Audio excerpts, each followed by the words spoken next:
Welcome in, everybody. I know. It's just me and Nick today. You're missing out on Julius, but that's all right. He'll be back next week. The boys will be back in trio form next week as usual, but me and Nick are going to hold it down pretty well. We got a great episode for you guys today, talking a lot of free agency madness, some re-signings, some trades. There's a lot that's happened in the NFL, at least since last time we were on. But probably in some bigger, more not so much Lions news. We got the March Madness tournament going on, baby. And thankfully, Michigan's in it. Michigan State's in it. A bunch of other Big Ten teams are in it. So it's gonna be good. So Nick, I'll start off with you. You guys are going to Davidson, not going to Davidson, but you're facing Davidson with old friend Foster Lawyer. Does he concern you at all? Yeah, actually, I'm actually quite nervous about Davidson. They shouldn't be a 10 seed. They lost their championship game to Richmond, and because of that, they got knocked down. Realistically, they should be like an 8-9 seed. Had they won that tournament, I bet they would have been. So we got probably the best 10 seed. Loyola Chicago is another really good 10 seed, but I like Davidson a lot. I am very nervous for Michigan State. And even if we get past that, we get Duke in the curtain call for Coach K. Like, I'm not feeling it for Michigan State this year. But Duke's a pretty overrated 2 seed, so there's going to be a chance there, I would like to think. I do think that they helped out Michigan quite a bit. They gave them the highest, they're the worst ranked 11 seed of all time, right? They should never have been an 11 seed. They should have been a play-in instead of Indiana, in my opinion. And they get Colorado State, who's like a good team. Yeah.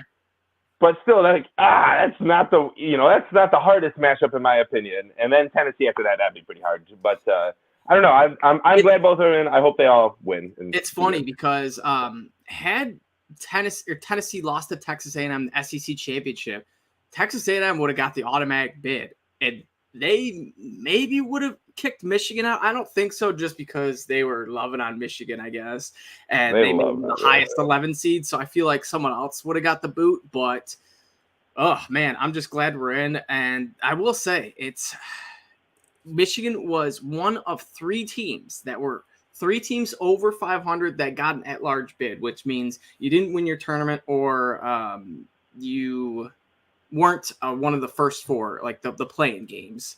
So both the Spartan Dogs and the Wolverines are in. Hopefully they can make one of them can at least make a good run. Who did you fill out a bracket to? Of course, yeah. Is there any certain one that you're leaning for, like one that you put money? Like, I'm happy because I'm not every year at Homer Michigan. I'm like Michigan to the Elite Eight, Michigan to the Final Four. This year, I honestly, I'm just gonna have them beat Colorado State, and some brackets I'll have them beating Tennessee, and most I'll probably have them lose it just because I have not so many, but a few sports betting tickets that if Michigan makes it to the Sweet 16, I'm cashing those puppies out. Let's go. We need to will it that way.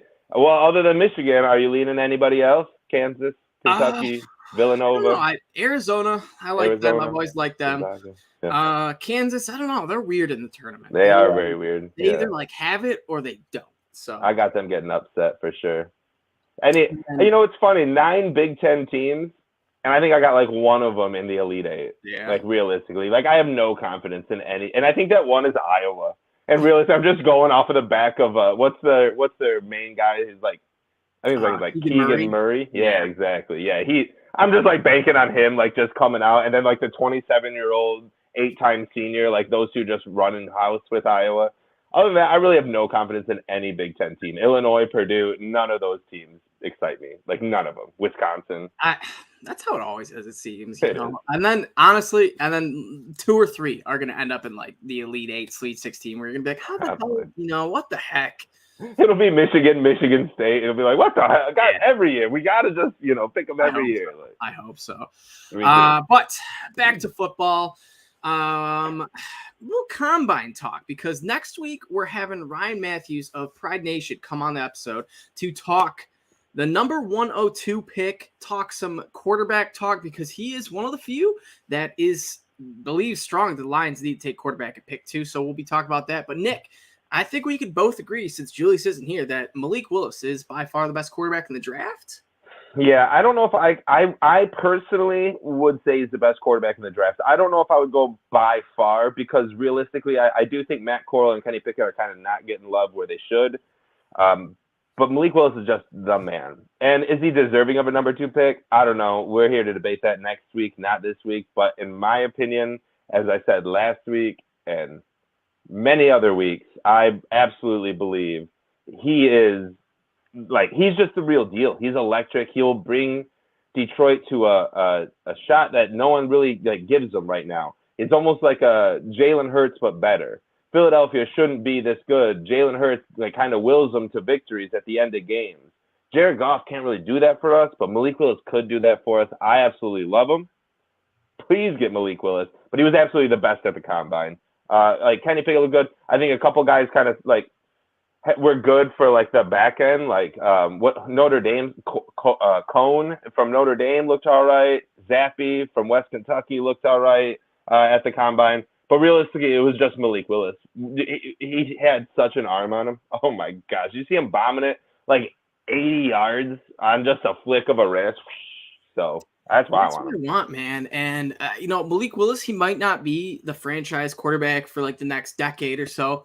But one thing I'm extremely confident in that he could do for the Lions, I think he could win us a playoff game just based off of his running, his just dual threat. And it might not get you to the Super Bowl and win it, but it's going to get you one playoff win. And I'm confident that Justin Fields, he'll sneak into a playoff win. And honestly, I would be surprised if Jalen Hurts, had enough opportunities where he lucked in and just got a playoff win. But it'll be interesting. Yeah, and that's really all the Lions are looking for right now. Not even just the Lions, but Lions fans. We all want Super Bowl, right? And that's all we talk, Super Bowl. But realistically, you ask any Lions fan, we just want a playoff win. Just one. Baby steps, man. Baby steps. We did get some more good news today. The Lions, the compensatory picks finally came out. The Lions were getting 3 of those babies. We got pick 97 in the 3rd round, pick 177 in the 5th, and pick 217 in the 6th. So, Nick, you thinking Brad Holmes can make, a solid choice out of one of these 3? Absolutely. Hopefully 3 of the 3. 97th, that's the number 1 compensatory pick in all of NFL. We got the first compensatory pick, so that's outstanding. Probably on the back of Marvin Jones and Kenny Golladay leaving last year. I like to believe in Brad Holmes, right? It can be undrafted free agent. When he went and signed Jerry Jacobs last year, before anyone knew who he was, I immediately tweeted it out. It was yo, just trust in Brad Holmes. This kid's going to be a star. And sure enough was. He's done some things where I don't fully believe. Trinity Benson, cough, cough. I don't know how much I like that trade, but I do believe in his ability to draft. I believe in his ability to draft in later rounds as well. Amon-Ra St. Brown, that's an. I hope that's not an outlier, right? That's kind of the mark that he set, though. That's what we think when we think of late round picks. We think of, boom, Amon-Ra St. Brown. That dude was amazing. We got him in the 4th round. We should get that as every pick. But realistically, it's hard to do that. So do I believe in Brad Holmes drafting a potential future all-pro, multi-all-pro player with these picks? Probably not the back 2 compensatory picks. Probably not. Just need good depth players, good position fillers, good pieces of the puzzle. But with that 97th pick, my God, I want a future all-pro with that pick. And I believe in Brad Holmes that he can get that for us. Hey, man, yeah, that one, that's the exciting one. The other 2 are kind of just, dart throws. But that one, you're like, this actually has some, we could, have some options here where a couple guys may still be on the board where it's, you get to, 177, 217, hoping, we'll just take this guy as if, 97, you got a couple choices. So top 100 picks. Top 100 picks are always essential in the NFL. Yes, sir.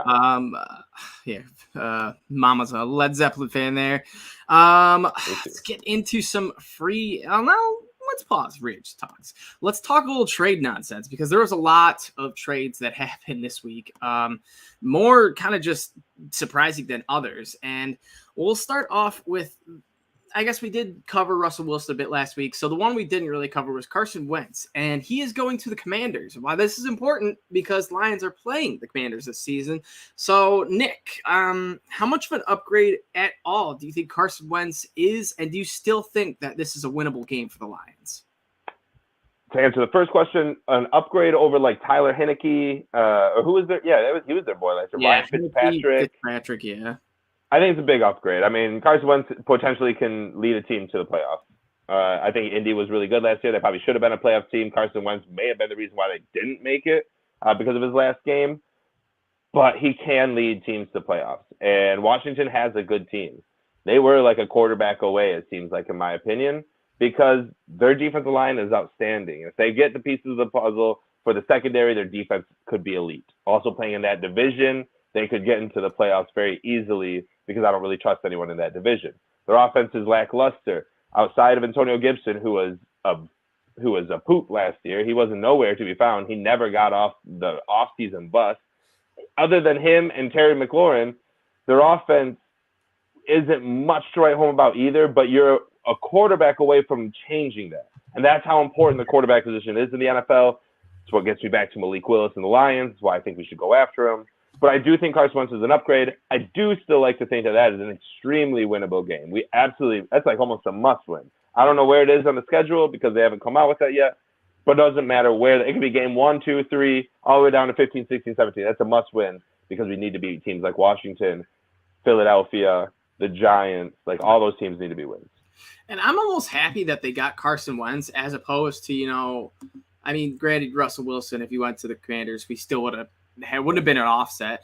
But they could have got like Deshaun Watson or I would say Jimmy Garoppolo is probably a little better than Carson Wentz, but either or. Nothing too scary for Lions when we face them. Next couple trades. This is interesting. Amari Cooper essentially was traded to the Browns for a 5th-round pick. It was a 5th and a 6th-round swap. So, Nick, now that we've seen some of these contracts come out, Christian Kirk's especially, do you wish that we would have made a 5th-round trade for Amari Cooper and just paid the $22 million, or are you happy that we're settled with Chark?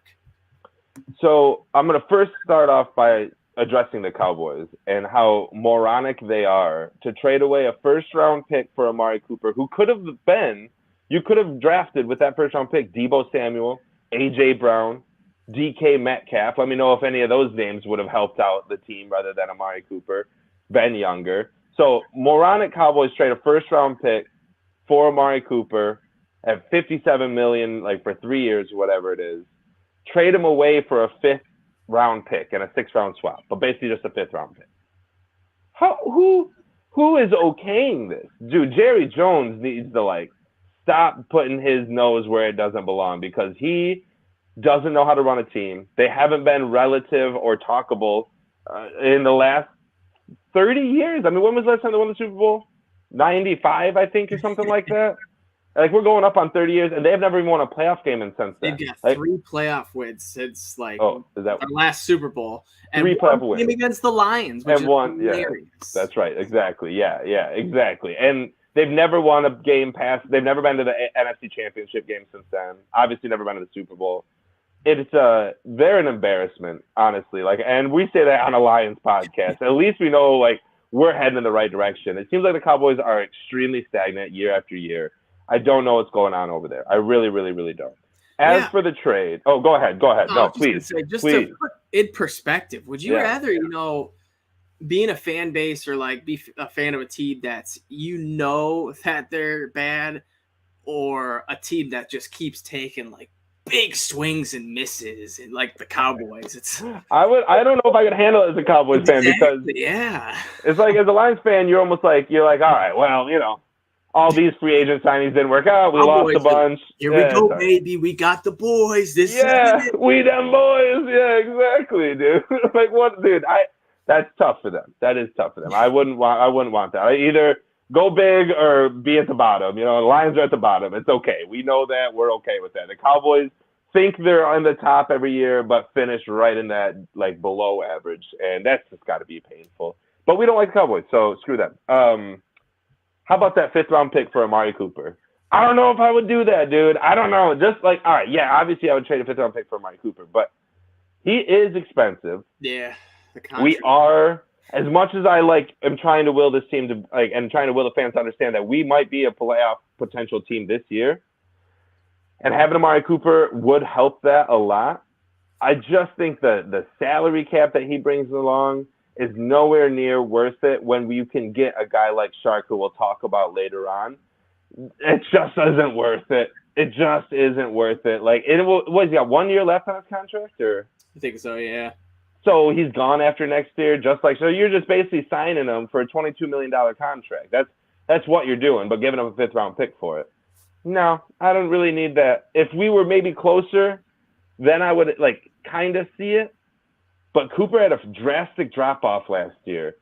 And I want someone who's got the absolute potential. And realistically, I think we've seen the peak of Amari Cooper. I don't think we're going to see any better with him with Baker Mayfield.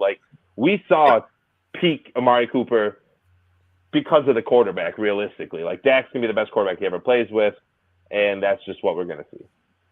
Well, you know what player that I guess more or less we're just happy that he's gone and that he's not even in the NFC North.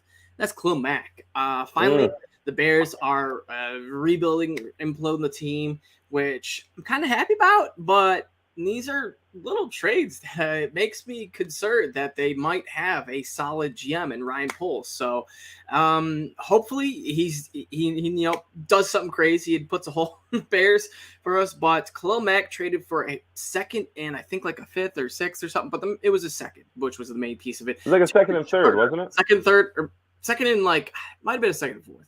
But nonetheless. What did they trade away for him? What was that? What did they trade away for him? 2 firsts, wasn't it? Yeah, it was 2 firsts. Whoa, they got sliced in that deal. What did Khalil Mack do? I guess got him to the playoffs 1 year. Yeah, if he stays healthy, then the Bears got host. But if he stays on this path of where he's kind of turning into an injury-prone player, then I think they'll make a good trade. But Khalil Mack, he has played 16 games every single season up until last year. So last year might have just been a fluke. So I just think he's been more name than production in the last 2 years, at least. I think that first year and he came over to Chicago, it was just a perfect fit. They had, I think Vic Fangio was still there. Yeah. And he got the most out of him. And once they got rid of Vic Fangio, and this is why I was saying, coordinators and coaches play so much more of an impactful role than people think about. You can have Khalil Mack could still be an elite, defensive prospect, but under the wrong coach, under the wrong defensive scheme, you're just not going to see anything from him. I love that the Bears traded him away. I think Ryan Poles, is that how you say his name? Ryan Poles is the worst GM. So Poles, I think he's the worst right now, dude. He's making embarrassing moves, in my opinion. He doesn't know what's happening. He's trying to shore up the defensive tackle, the defensive line right now, while he leaves the offensive line. He went and got, I can't remember who they got. They got some offensive line, but no one really to write home about. Honestly, I don't think it was that big of a big deal in their signing. Regardless, they haven't addressed the receiver position. Their team is that's a terrible team. And I think Poles doesn't know how to run a team, and we're going to see him try to build a team. But they're about to be in a massive rebuild for the next 3 years. Well, not to mention, they don't have their 1st round pick this year. And if Fields isn't it, Eesh is right, dude. Exactly. If Fields goes out there and wins 4 games this year for the Bears, and then follows up with a 6 or 7 win season year 3, I mean, you're sitting there right at the same spot like Dwayne Haskins was, Tua's sitting at right now. It's just a terrible position for the Bears, and that's honestly what I think is going to happen. I don't think he's that good, honestly. I think he's good enough to win a few games. I would love him to win 6 games this year, and then 7 or 8 games and have a couple tough losses and just get close to the playoffs, and then just kind of have almost a Jalen Hurts effect. I know I'm big on Jalen Hurts, but for an NFL quarterback, I don't think he's the best. He's a decent starter, but I think we could see a similar path of Jalen Hurts, Justin Fields type player. I agree, and I think that puts your team, when you're that kind of quarterback, in purgatory, in this middle. You don't know, you don't have the balls to get rid of that quarterback and get a new one who could get you into the promised land, because this guy still has shown potential that maybe he's that guy, but realistically he's just going to be this middle of the pack quarterback. The same thing with Jared Goff, and my God, some dude on Twitter was like, all we need is one more wide receiver. All we need is one more wide receiver for Jared Goff to show he's the quarterback of the future. And I was like, dude, you You can't need three top wide receivers. You can't need that to be a quarterback of the future. To be a quarterback of the future, you need to make look at what Russell Wilson had when he first won a Super Bowl. Man, he was throwing passes like I can't remember their names, but it was like some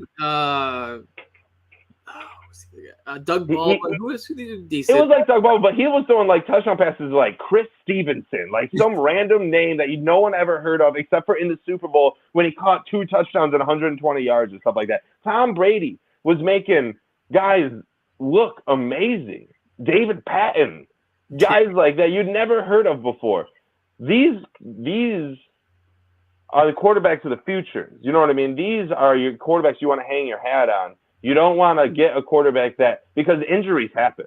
So if we do get Jared Goff 3 top-tier wide receivers, and Jared Goff does look great, and he's 5-1 after 6 games, and then all of a sudden, DJ Shark gets clotheslined and he's out. Amon-Ra St. Brown pulls a hammy and he's out. And now we got Khalif Raymond in the slot, and Quintez Cephas running the X position. Well, then Jared Goff loses 10 straight games. And people, well, when the team is healthy, he was best quarterback in the NFL.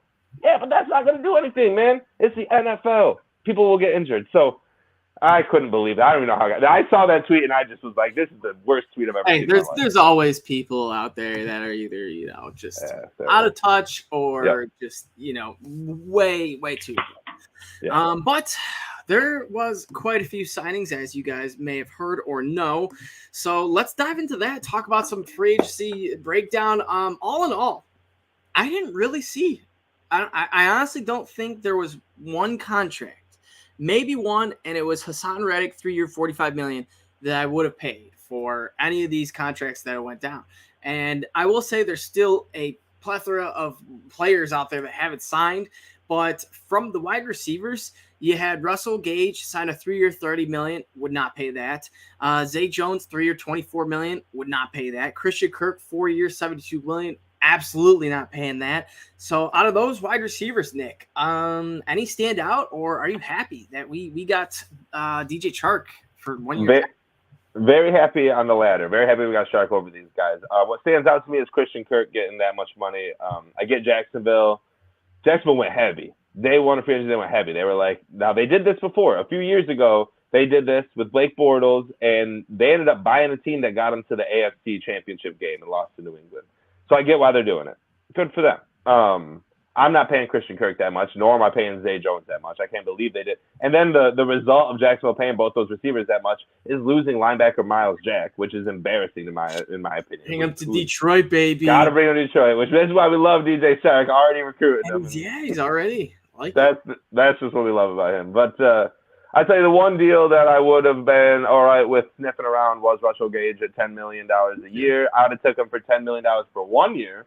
I have faith in him. He was injured last year to start the year. He was pretty terrible in fantasy, but he ended the year on a strong note. Was always pretty good in Atlanta, even when Julio and Ridley were there. I like him. I think where did he end up going? Russell Gage. He went to Tampa, didn't he? Yeah. What the heck is he going to Tampa for, dude? Mike Evans, Russell Gage, Chris Godwin, Tyler Johnson. It's an interesting team. No AB though. Kills I didn't even think about that. Kills by Jalen Darden shares. I was hoping he could take over that slot role. Damn. I don't know. I don't mind Russell Gage, but I don't know. I had him on our dynasty league. So whoever took over my team, he's got Russell Gage. Also, who I didn't mention Cedric Wilson, 3-year, $22 million, which not bad if you like field stretchers. But a couple tight ends signed. Uzama, 3-year, $24. Evan Ingram, 1 year, $9 million. Either of those seem any appealing if you don't want to get some nice insurance for Hawk. I do want to get nice insurance for Hawk, and Evan Ingram is the only one I would really want out of those two. I wouldn't really care for Uzama. But not at $9 million. Where did he go? Arizona? No, where did he go? Jaguars. Oh my God, the Jags, dude! They're everywhere. I should just assume everyone we talk about went to the Jags. Wow, I can't believe that. The Jags are ponying up. That's crazy. That is crazy.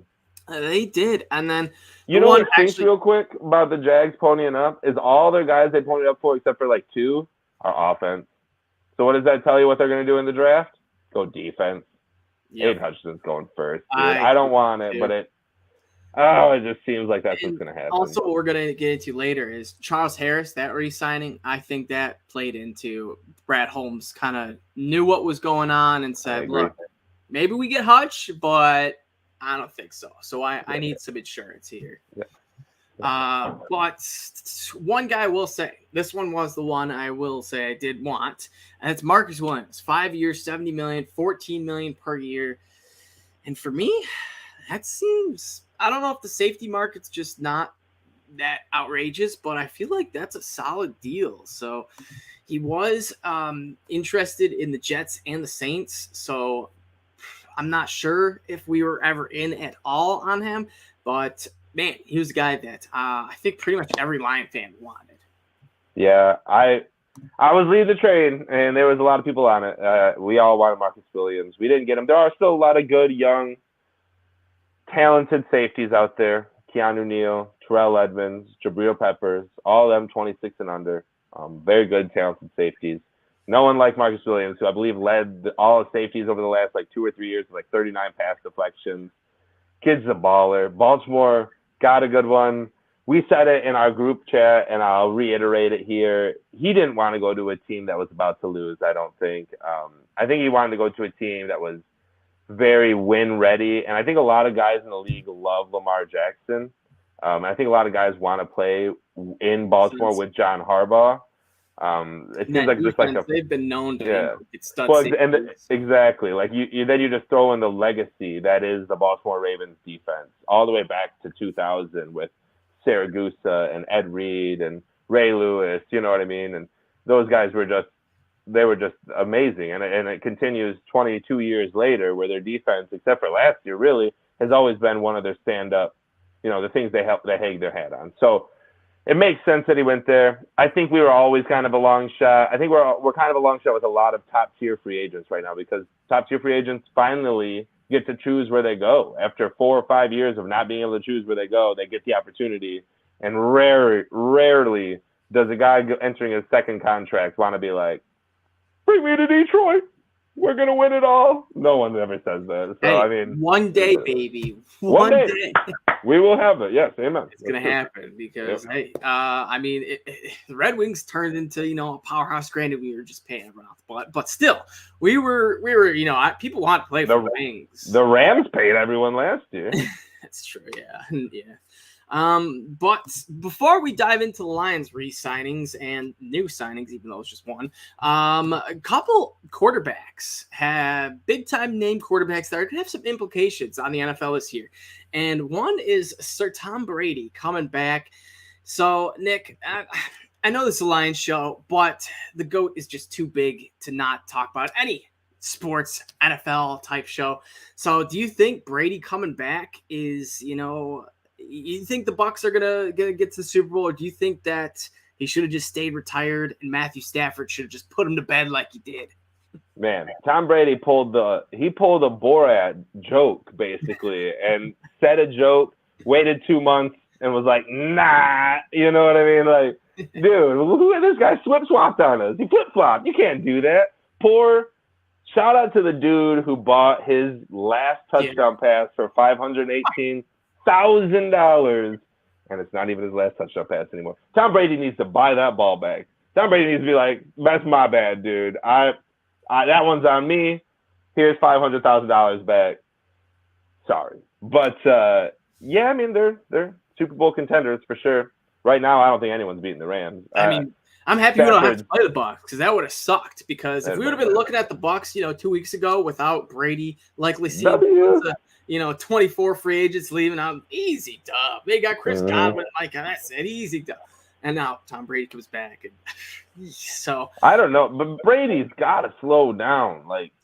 Father Time has beaten everyone, and there have been guys who have battled Father Time with the best of them, and Brady's winning the battle right now.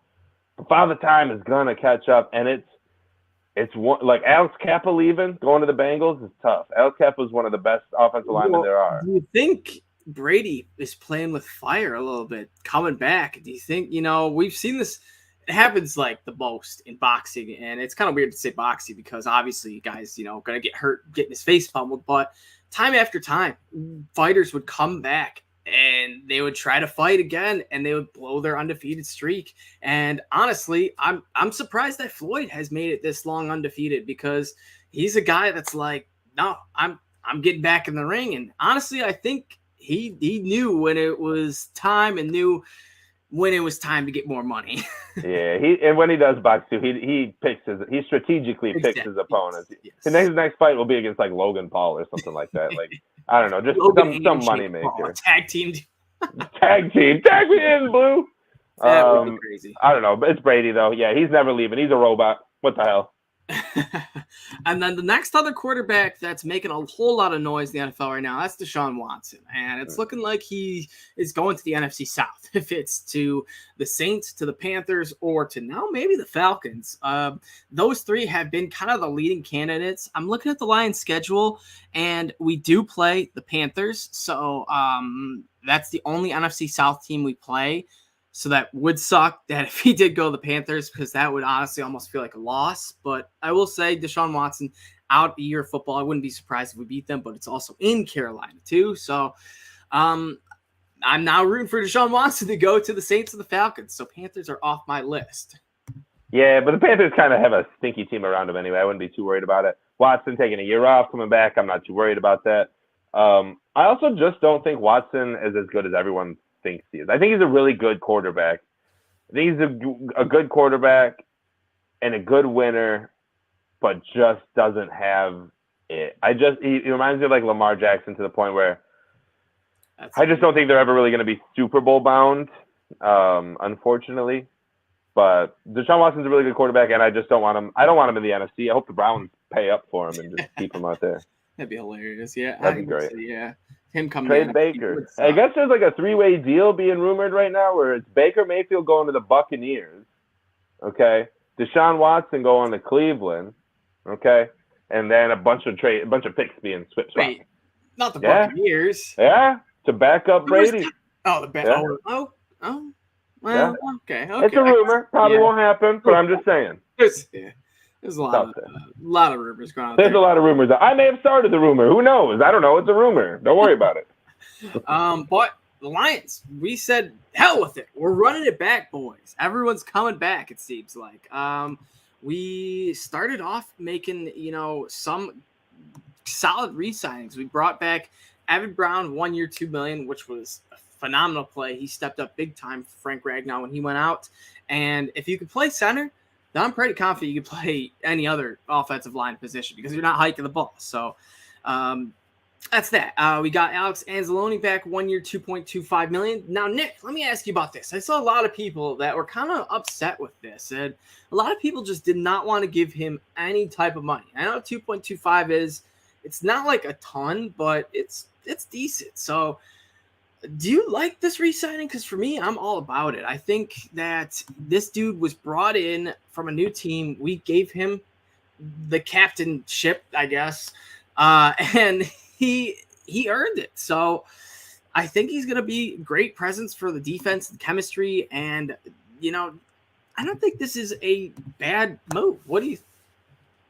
Oh, Captain, my captain. Oh, I was going to stand up, but I had headphones on. Oh, man. He's my captain. Are you kidding me? Dude, Anzalone gets, selected to be captain of the team by the team. And people are pissed that we're bringing him back. Those are the people who don't know football. Those are the people who sit there and stat watch, who sit there and watch stats and say, no, I know more about football than all these GMs because I saw a box score. Get the fudge muffins out of here, dude. Like, Anzalone, now he doesn't need to be our starting middle linebacker. If we could somehow secure Devin Lloyd or Nakobe Dean in the late first round, early second round, that's great. But Anzalone is an amazing locker room presence. He has an amazing motor, and he will be that guy who makes big, impactful plays late in games, late in the season when injuries have accrued. Okay? We need depth. And he is one of the best depth players that you can have. It's an amazing sign, especially at $2.5 million. Dude, there's water boys, right? There are freaking cheerleaders making more than him. So I'm not worried about the money that he's making, especially when we still have $19 million in cap. Tracy Walker said it best. He said, when he was asked about us re-signing everyone, he said, we're building here. We're building something. In the NFL, you don't see that a lot. NFL, it's always like, let me go buy something. Let me go buy this. But in any other sport, NHL, NBA, MLB, it takes years and years and years of like battling and getting pushed back and battling another step forward and getting pushed back and battling another step forward. And the Red Wings, it took them, like you brought them up already. They were one of the best teams for 7 years. Made it to the Stanley Cup twice from 1990 to 1997 and didn't win. They had been the best team for 7 years, projected to win it all for 7 years in a row, and couldn't win it. Everyone counted them out. Finally, they beat the Flyers in 97, 98, won the Stanley Cup. Got everyone off their back. Went back and did it again in 98, 99, beat Washington. Went back in 02 and won it again. 3 times in 5 years. Okay, it takes time. And in the NFL, no one has the patience for that. I don't know where this and when this started, but everyone wants now. Everyone, gimme. All the kids who weren't taught correctly by their parents, yeah, I want this. Well, that's not how it works. And in the NFL, it's especially not how it works either. You've got to build this team. And Evan Brown, a great piece. Alex Anzalone, a great piece for this rebuild that we are, or this retooling that we are a part of. So I love Anzalone. Captain, oh captain. I'm super happy we brought it back. Yeah, but I will say, there was one re-signing that was a little head scratcher. You know what I'm about to say. That's $2 million. 1 year, $2 million, $1 million guaranteed, 1.25 base salary. And I'm just like, why? I don't. Did every backup quarterback die or what? This dude.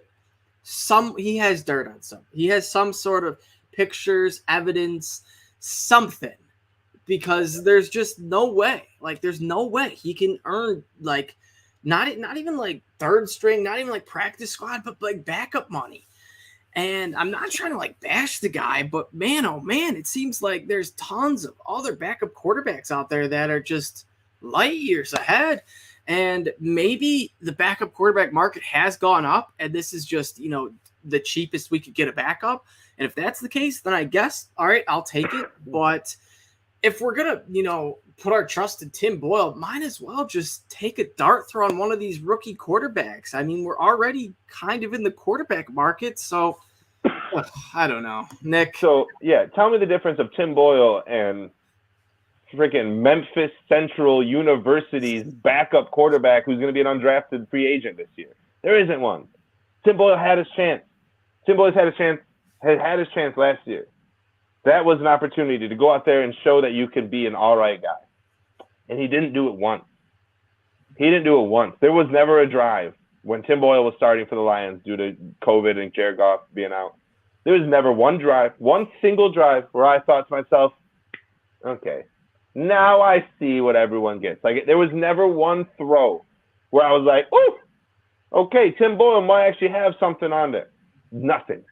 Take an undrafted free agent quarterback this year. He is cheaper. He is potentially better because we've seen what Tim Boyle is. So maybe he's better. I don't want you to draft a quarterback. By God, do not draft a quarterback. But there will be a slew of undrafted quarterbacks out there because only like 7 to 10 of them get drafted, and there's 30 to 80 quarterbacks coming out every year. You know what I mean? Like, it's the toughest position to get a job in the NFL at. There are quarterbacks out there. Tim Boyle is nothing. He was terrible in college. Terrible. Yeah, that's terrible. And he was terrible in the NFL. So it's just like, maybe he's a great coach. Maybe he's and that's what a lot of people say. He's great inside the quarterback room. Sign him as a quarterback's coach then. Assistant quarterback's coach. I don't need him. And I'm sorry, there's like a frog in my throat. I keep coughing, but dude, I don't need him. I don't want him. I can't believe we signed. What did we sign him for? There was a 1 year up to $2 billion, 1.25 base salary, one guaranteed. So. 1.25 more than we should have paid him. Exactly, yeah. And not to mention, we got these. I mean, obviously, we're not going to spend 97 pick on a quarterback unless maybe we do. But these late compensatory picks, like, man, Bailey Zappa, the dude from like Western Kentucky, he's going to be a 6th, 7th rounder. He's got a rocket arm. I might as well take a dart throw on a guy who just has, a one great quality or a player that you think, maybe we could coach this guy up, because it does happen. There's 4th, 5th, 6th, 7th round gem quarterbacks that come out of nowhere. Russell Wilson, Dak Prescott, Tom Brady, so it can happen. It's rare, but I mean, again, just get an undrafted free agent. They're like $250,000 a year. You know what I mean? Free agent. Just get an undrafted free agent. A couple other guys that were re-signed. CJ Moore, 1 year, $1.75 million. No problem with that. Solid depth peach. I believe he was a pretty good special teams player as well. Yep. The one that was, I should say, the 3 that were probably the biggest were the 2 wide receivers, Khalif Raymond, 2 year, up to $9.5 million, and Josh Reynolds. And this one I did not realize, but we actually got a great deal on him. It was first announced that it was a 2 year, $12 million deal. And that was just way off. It's a 2 year, up to $10 million deal with 6 guaranteed, and he can earn an extra $4 million. So I think that's a steal for both of these guys. Granted, they could do what they did last year. Yeah. Oh my gosh, I can't stop coughing right now. I don't know what is going on. I apologize to the listeners. Better not be the Rona, man. Don't. Oh my God, better not be Rona. No. We said it, and during our free agent episode, Josh Reynolds made the team better. He made Jared Goff better. That's what Jared Goff was lacking. He was lacking a big, talented wide receiver. Josh Reynolds isn't elite by any means, but he has chemistry with the quarterback, and that proves dividend. That's huge when it comes to this stuff. Again, it's stuff that people don't look at. The numbers, blah blah blah blah blah blah. Then you got to look on the field. You got to look at between the lines. You got to read between the lines of everything. So I love this signing. I am so happy we got him. Again, bringing him back. He's already familiar. We're familiar with him. Receivers that you sign out of free agency it's always a very risky thing, and I don't have the biggest hopes for him. Even DJ Shark, who we're about to talk about, I don't have the biggest hopes because it's hard to bring a receiver in from free agency and just have him click like that with the entire offense.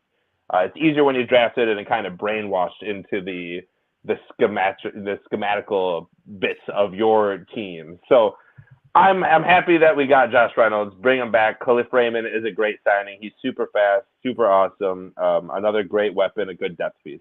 And not to mention, both of these guys, when they came to Detroit, they played their best ball of their career. So it's not superstar level, but it's, they're playing well. So, and then another thing I will say, I tweeted this out, and a lot of you might be thinking that, oh man, we're just bringing back the same 2.5, 3-win team. Come on, we need to do better. Well, this may, be us bringing back, the 2-3-win team players. But this shows me that those players want to come back, because we saw the Matt Patricia, Bob Quinn era. Guys were leaving. They wanted out. Even if they weren't, the best player in the world, only had 1 or 2 other options. They were just getting out of Detroit. And now we're seeing players like Charles Harris, Tracy Walker, Josh Reynolds, Khalif Raymond, all these starters say, hey, I'm coming back. I'll come back with you guys, even though you just won 3 games. So that tells me the culture of Detroit is up and up. Tracy Walker said it best. He said, I wanted to come back because I love what we're building here. Yes, Way to go. Love to hear that. Yep. Tracy Walker and him and Charles Harris, probably the 2 biggest signings for re-signings, I will say, for the Lions, both on the defensive side. Charles Harris, 2 year, $14 million. I think this is a solid deal for him. We didn't pay up. And also, I alluded to this earlier, this does make me believe that Brad Holmes thinks we're not getting Hutchinson. And we got the Okora brothers. We let Flowers go. And we just need one more solid piece if we decide to go Malik Willis, Kyle Hamilton, or, Thibodeau and make him more of a linebacker type guy. So I love the Charles Harris signing, and I love the Tracy Walker signing. I will say part of me wishes we could have made, some more splashes just because it's fun to sign players. But ultimately, I give the first 2 days of free agency like an A- for Brad Holmes. So out of Tracy Walker and Charles Harris, you have any problems with either of those contracts, Nick? No, Charles Harris did get a little bit more money than I was kind of hoping he was going to get. I mean, the dude had 7.5 sacks last year, and we're all over here doing cartwheels. That's not a lot. He's a guy that I think – it could it could become a bargain type contract, and it could become a type contract where you're like, yeah, we should have done that. So if it be, and that's what we're hoping, is that it's a bargain contract. Too. Yeah, exactly. Yeah, if he comes away with 10 sacks next year, 11 sacks, oh yeah, we're all happy. But he comes away with 3 sacks and plays 8 games, or plays 16 games and comes away with 3 sacks, 17 games, comes away with 3 or 4 sacks. Ugh. And we signed Romeo Okwara to a pretty big deal, and then didn't even get to see him the next year. We signed Charles Harris to this big deal. If he gets injured and is out all year, I'm going to be pretty pissed. I'm not going to lie. Yeah, that would be a tough one. That one's pretty tough for me. Tracy Walker, I love. We need to get him. We knew we weren't getting Marcus Williams. We probably won't sign a big safety. We'll probably leave Will Harris and Tracy Walker back there and probably try to draft one and see if he comes up, whether that be Kyle Hamilton, who I don't think it will be, or it could be like Lewis Kine in the second round, Jalen Petre, Dax Hill. So any of those guys, except I can't stop mocking Dax Hill to the Cowboys. I just can't. He's got to go to the Cowboys. It'd be the dumbest thing in the world for Dallas to pass up on Dax Hill. That's what they need. That's the safety they need in that division to be perfect. But if he falls to Detroit, I would absolutely love it. All this is telling me that, but you're right, because Brett Holmes knows what's going to happen in this draft. Hutchinson isn't going to 2. We're going to have to figure out something else to do. And that's why I like Malik Willis, because honestly, I'm not trying to give a safety, top 5 safety money before he ever plays it down, which is what would happen if we drafted Kyle Hamilton the second pick. He would be a top 5 paid safety in the NFL. Top 5 without ever playing it down in the NFL. That's a little messed up. I don't like that. So I don't know if I can do that. So then do we reach up for Trayvon Walker, Kayvon Thibodeau, who I always liked Thibodeau until his combine. He's kind of went down. I just don't know if there is an edge rusher at the 2 side. Wait, what's Julius saying here? If Lions don't draft edge, we know they like Julian Okwara. They better like Julian Okwara regardless. Damn it, they got the Okwara brothers. Julius, get on the show. He's watching this show over here. Slacker. I don't know. I don't know what we do at 2. I like Tracy Walker. I like the Charles Harris, but it seems like we paid him a little bit much. I agree. But I also, I'm just going to reiterate what I was already saying, so I don't need to do that. So before we get into our last and only new free agent signing, check us out on Twitter at HonoluluBlues_. Give us a like and review on the podcast if you're watching on Spotify, iTunes, or YouTube. We love all the comments, all negative, positive, whatever it may be. Bring it on. Check us out individually on Twitter at EverydayFFB, myself and Nick Faber NFL for Nick.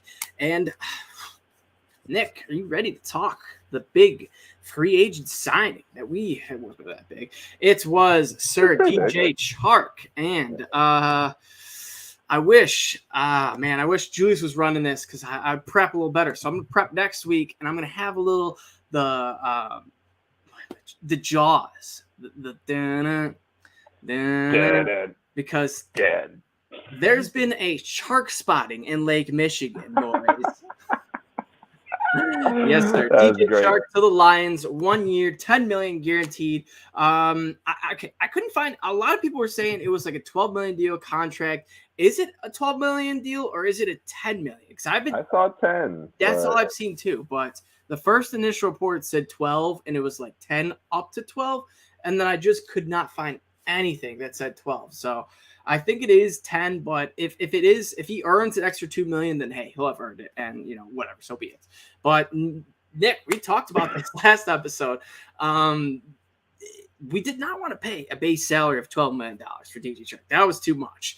We both agreed a 4-year, $40 million deal would be perfect, and he gets a 1 year, $10 million contract, essentially what we were asking for. So out of all these wide receivers we've seen go, do you think the Lions have gotten the best deal? I think they got the best deal.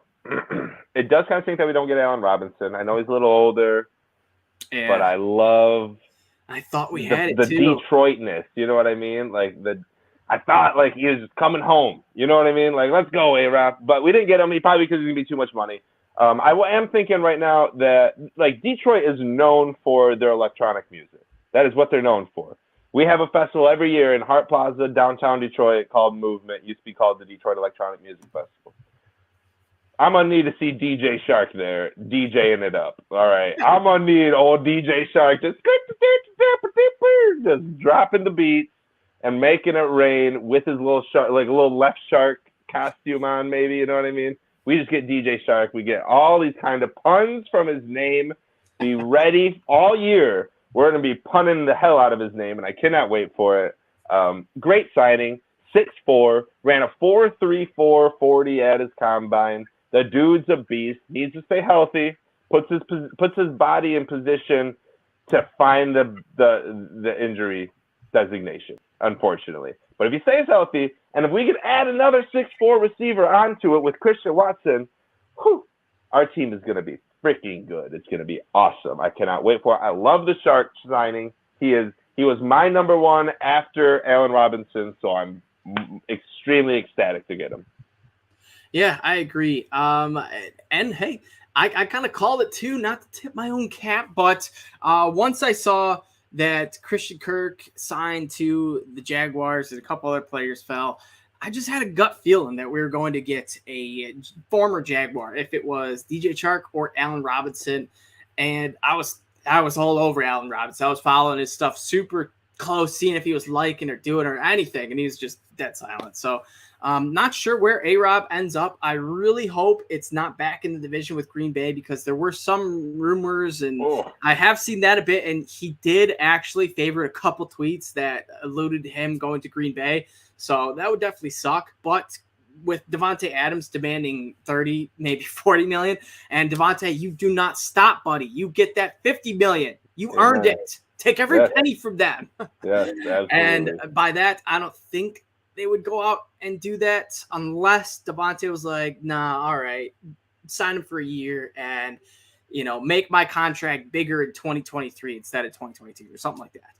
The Packers are mortgaging their future. I think so, yeah. And I'm not going to look up right now, but the contract, Aaron Rodgers did end up re-signing his new contract. I don't know. $50 million a year. What was it? $50 million a year for the first 3 years. Okay. It ends up being like $200 million for 4 years, but like there's so much like nuances behind it. Ultimately, for the first 3 years, it's $50 million a year, but it's like $75 million in year 3, $25 million in year 1, but it's all guaranteed, and whatever they got to do to kind of. They're sneaking around the salary cap and expecting it to go up every year, which it will. But ultimately, dude, they are mortgaging their future. Once all this goes away, like I don't know. They don't have a plan in action right now. Well, secretly, man, them taking Jordan Love, that was awesome. Woof. They just shot themselves in the foot for a first round. So, hey, Green Bay, how does it feel to have a first round bust? Yeah. So, yep. I think that's going to do it for us, Nick. You got any other Detroit Lions comments, free agency talk? You got any free agents we should sign? Any of them left that, you're looking at? Yeah, there is a few. Go get Miles Jack right now. Yes. Go get him. Go get him. Go do it. You have about $19 million in cap. That's going to take up about, 8, 9, I would say. Go spend that other 10. Go get yourself Jabril Peppers, or Keanu Neal, or Terrell Edmonds, a young safety that can play. Go get those two guys, linebacker and a safety, and everything else is fine. We got 10 draft picks. We got the master of undrafted free agents as their GM. We'll be great. Go get those guys. It's all right we missed out Marcus Williams, and let's go Lions. One pride. Yes, sir. And then, hey, Brad Holmes, if you are listening, because we know you like to listen, listen to Nick. He hit on that. Go out, get a signed Miles Jack. Or if you want to get crazy and Bobby Wagner wants to come help out a young struggling franchise on a maybe not a crazy discount, but a reasonable deal to help out some young Lions linebackers, then hey, I'm all for that too. But all in all, that's all we got, boys. We will see you guys next week. And we got Ryan Matthews on and Julius coming back, so it's going to be a great show. That's going to be a great one. We also have St. Patty's Day on Thursday, 70 degrees in Michigan. Bust out the swimsuit. Sun's out, guns out. Let's go. Yes, sir. And then also Spartans and Wolverines are. And did you realize Michigan's the very first team to play and Michigan State's the very last team to play for the first round? I did not realize that Michigan was the first team to play. I did realize Thursday. State plays 9:40. can we trade? I was telling someone, I was like, the heck is Michigan State playing at 9:40? I was like, I'm going to need a pot of coffee to get through that game, I'm going to bro. be Wednesday night. I'm going to be like, oh, yes, I get to wake up at Michigan afternoon basketball, baby. Woo! I took a half day on Thursday. At work because it's A, 70 degrees out. B, St. Patrick's Day, green beer. C, start of basketball tournament, the best day of the year. Like, this is the best Thursday ever. I'm taking a half day. It's supposed to be decent weather, too. 70 degrees, bro. Yeah. 70. Bro, I'm playing some golf, some basketball. Except I'm not going to really want to be outside because it's freaking tournament day. You know what I mean? Like, I'm just going to be sitting in front of the TV. I'm going to have to somehow get the projector up outside with the sun shining somehow. 100%. But yeah, happy St. Patty's Day, my brother. Yes, Don't drink too much. Yeah, Don't drink and drive. You as well.